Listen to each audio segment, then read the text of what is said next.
Hello friends, welcome back to my channel if you're a returning subscriber. Welcome if you're new here. My name is Natasha Vilaseca and I am a LinkedIn consultant. However, if you do check out the videos on my channel, you'll see that I do some random Q&As, videos on entrepreneurship, mental health, mindset, all of that good stuff, because it's all a part of the game. So yeah, today's video is actually going to be one which I asked you guys if you wanted me to record, and the feedback was pretty positive towards this. So I'm going to film it now for you, evidently. It's going to be on decision trees. So if you are implementing an outbound lead generation strategy or even inbound, you should have basic frameworks of how you are going to lead that prospect through the pipeline towards a sales call. A lot of issues that people are finding, I actually spoke about this on a panel with LinkedIn, that people can have a friendly conversation, but then they don't know how to set the frame for it to be a sales discussion. So they'll kind of talk, they'll just end up like networking with somebody, like how's your day been, how's business going, and then that'll be the end of the conversation.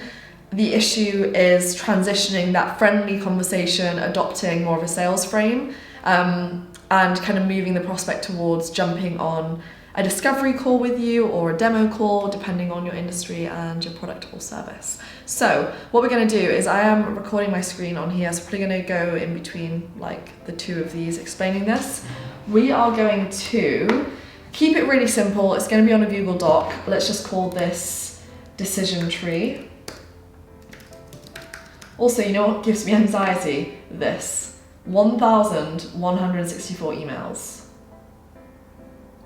Who does that? Like, who does that to themselves?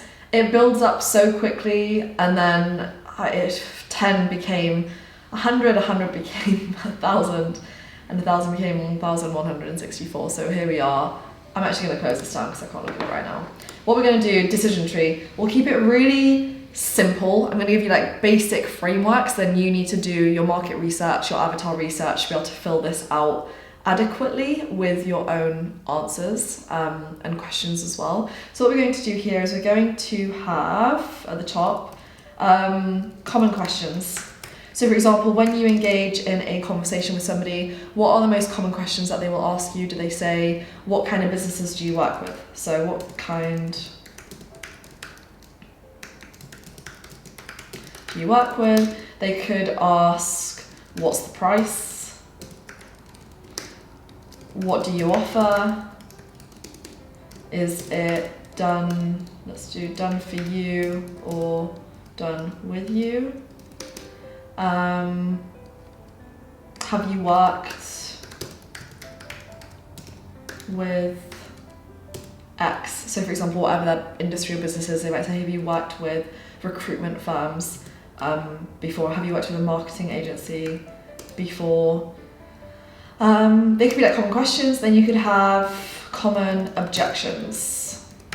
So this can be applied across different sized businesses. If you're a small business and it's mainly just you, and it could just be your own business, you could be a consultant, you could have one other person working with you, you're going to know all the answers to this. If you're in a slightly larger company, or you're looking at like enterprise level companies, you're going to have sales teams, marketing teams, you're going to have multiple people having sales conversations, which most likely are recorded a lot of the time. What you can do is speak across the teams internally and ask for feedback. This is also going to help with ABM, for communication between sales and marketing teams. Go and ask and make sure that everybody who's a part of the sales process is aware of what the common objections are, the common questions. Everybody's in alignment, and it's just, the whole process is going to be way more efficient. If it's just yourself doing it, what are the most common objections that you get on a sales call? Is it, oh, that sounds expensive? A lot of the time, objections are smoke screens. They don't actually mean what they say. The prospect will say, oh, it's too expensive. That could be that they don't have the funds. However, it could also mean you've not given me a good enough reason to want to invest, so I don't see how what you've provided as value matches up to the price that you're asking from me. So that could be like the actual real reason behind it. So common objections could be, that's out of my price range. Whoops. It could be, should we make this look a little bit pretty? What's the price?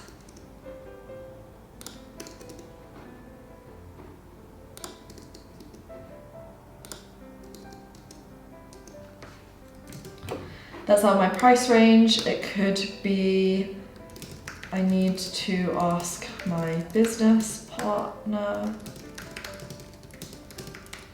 You should have, this is like, a lot of the time it's the person who's doing the sales call's fault for not finding this stuff out earlier on in the call. Because the worst thing that you can do, and this is what, sometimes I do it now, but I used to do it a lot more. Now I think I'm better than that. However,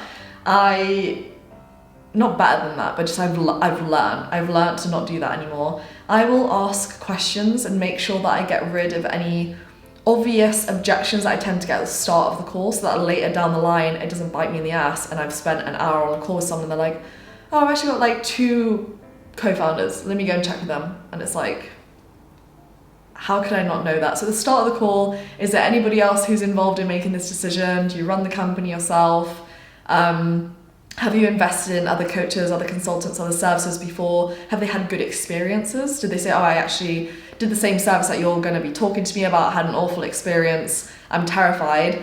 You're going to have to do some work through that because you're going to get that fear objection come up at the end. So these are all things, like when you see the common objections, this is not only important for you to know for the sales call, but also important for how you're going to structure the messaging within the decision tree to make sure that you can overcome or kind of like point out and like make them feel safer or not as worried about certain objections when they get to the sales call. So you can do a lot of the work pre-sales call. So I need to ask my business partner and get back to you. It could be, I'm not sure,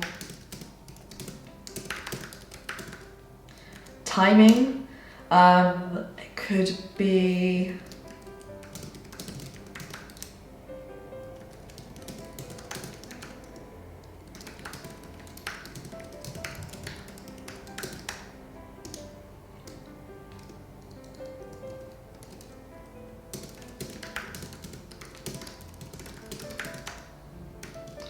what results can you promise me? You can pre-frame this with a case study in your messaging. I'm not sure if this will work for me. Make sure that you have somebody similar to them to show them as a case study, either prior to the sales call or on the sales call. You can pull it up and be like, you know, I actually worked with this client, we helped them go from this to this, we helped them generate X amount of leads in this time period, they're actually in the same industry as you, similar background, similar story, this is what we did for them. And it helps somebody see themselves in the same position because they can associate and find common ground with the case study that you're showing. Now what we want to do is have connection request.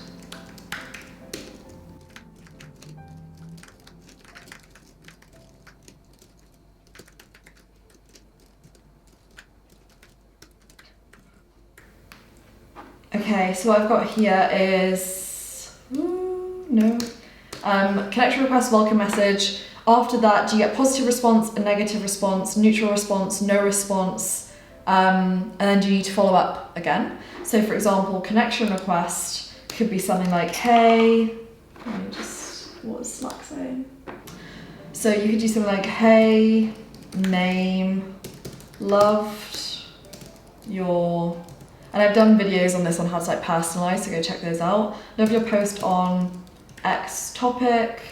I also agree or think that insert your personal opinion would be great to connect and keep following your content. All the best, Natasha. Also, another thing that you can do is ask a question. So you say, what do you think about, and make it about the post in some way. What do you think about? Welcome message could be, if they don't respond, then you send something. If they've responded, you continue the conversation. They don't say anything, hey, name,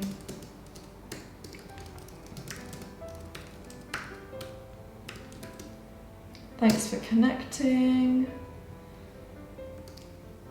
Hope you're having a good week so far.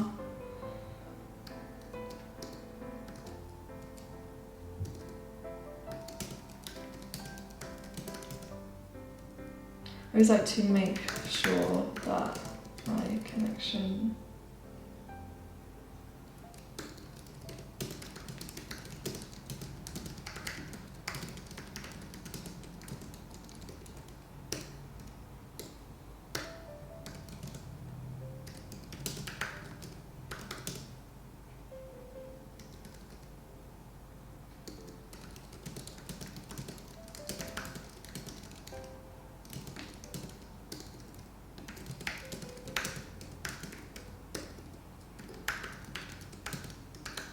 Do you have any particular questions around insert your speciality?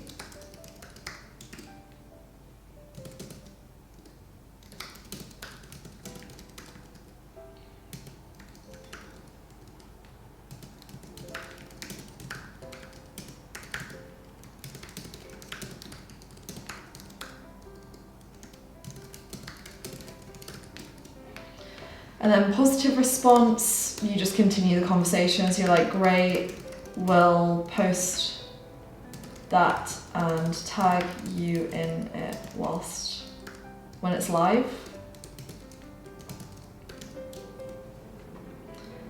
Negative response, no worries at all. It's great to be, you normally won't, but keep it polite. Neutral response, if they just say like maybe in the future, I'm just like no worries. I literally don't chase people. I never like pressure sell, I kind of just leave it, and then if you've got a good inbound system set up, you should have enough lead flow coming in or like from your outbound efforts that a couple of people with neutral and negative responses don't matter to you. That's the point that you want to get to. No worries, no response follow-up.